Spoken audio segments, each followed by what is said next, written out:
السلام علیکم۔ پروگرام عوام کے مسائل کے ساتھ آپ کا میزبان ندیم چودھری آپ کی خدمت میں حاضر ہے۔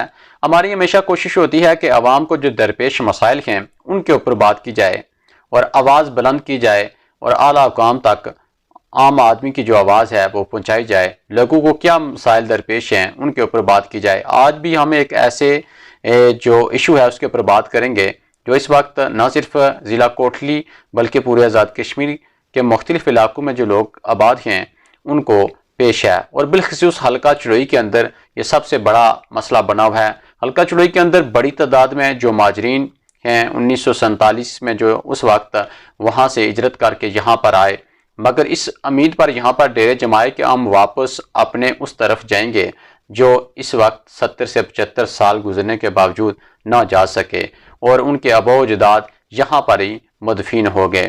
مگر افسوس کی بات یہ ہے کہ کسی ملک میں بھی آپ 5 سے 10 سال کا عرصہ گزارتے ہیں تو وہاں کے آپ نیشنلٹی ہولڈر ہو جاتے ہیں، وہاں پر آپ کو تمام حقوق ملتے ہیں، وہاں کے آپ شہری ہوتے ہیں۔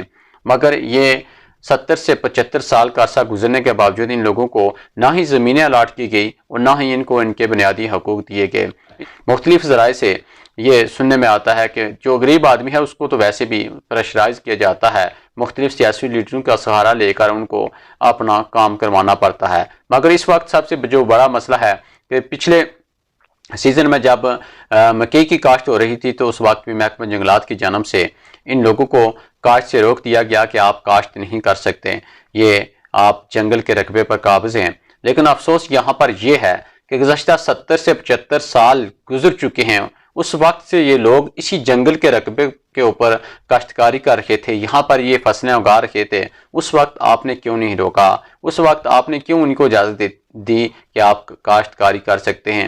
ابھی آپ کو یاد آئی ہے کہ آپ اس کے اوپر جو کاشت ہے وہ نہیں کر سکتے۔ ابھی اس وقت جو گندم کا سیزن چل رہا ہے، گندم کی کاشتکاری جاری ہے، ابھی بھی محکمہ جنگلات کی جانب سے ان لوگوں کو کاشتکاری سے روک دیا ہے جو اس وقت شدید مشکلات اور پریشانی میں مبتلا ہیں۔ اور ایسے بھی سننے میں آیا ہے کہ ذرائع کے مطابق کہ جو محکمہ جنگلات کے ملازمین ان کی جانب سے کہا جاتا ہے کہ آپ کسی بڑے سیاسی لیڈر کے پاس جائیں، وہاں سے آپ ان کے ساتھ بات کریں، ان سے فون کروائیں تو پھر آپ کا کام ہو سکتا ہے۔ ایسے لوگ بھی ہوتے ہیں کہ جن کے بڑے سیاسی لیڈر کے ساتھ روابط نہیں ہوتے، کوئی تعلق نہیں ہوتا، ان کی بات بھی نہیں کوئی سنتا۔ سیاسی لیڈر بھی تو ان لوگوں کی بات سنتے ہیں جو گھر سے ٹھیک ہوں، جن کے پاس وسائل ہوں، جن کے پاس ہر طرح کا سہولتیں موجود ہوں۔ ایسے لوگوں کی کون بات سنے گا، یا ایسے لوگوں کو کون ان منتخب نمائندوں یا وزیروں اور مشیروں کے پاس جانے دے گا؟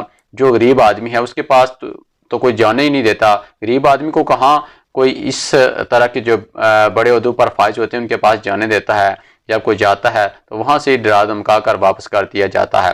مگر میرا آج کا یہ سوال اس ریاست کے وزیر اعظم اور اس ریاست کے صدر اور بالخصوص ان حلقوں سے منتخب ہونے والے ان ممبر اسمبلی اور مختلف عہدوں پر فائز ہونے والے لوگوں کے نام ہے کہ آپ اس ریاست کے نمائندہ ہونے کے باوجود جب آپ منتخب ہوتے ہیں تو اس وقت یہ عہد کرتے ہیں کہ ہم عوام کے مسائل کو حل کریں گے۔ کیا یہ لوگ اس ریاست کے شہری نہیں ہیں؟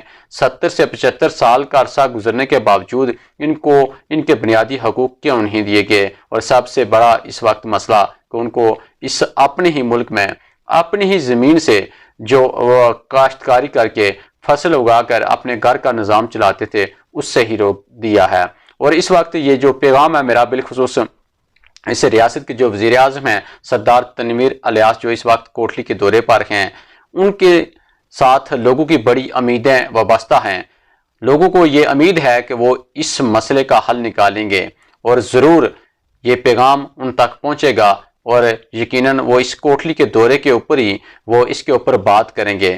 یقیناً اس حلقے میں بھی ان کا دورہ ہے، اور میں یہ توقع رکھتا ہوں کہ اس جب حلقے کے دورے کے اوپر وہ آئیں گے تو مہاجرین کے پیش مسائل کے اوپر وہ ضرور بات کریں گے، اور ان کو حل کرنے کی صرف یقین دہانی نہیں کریں گے بلکہ اس کے اوپر جو عملی جامہ ہے وہ اپنائیں گے اور ان لوگوں کو جو درپیش مسائل ہیں ان کو حل کریں گے۔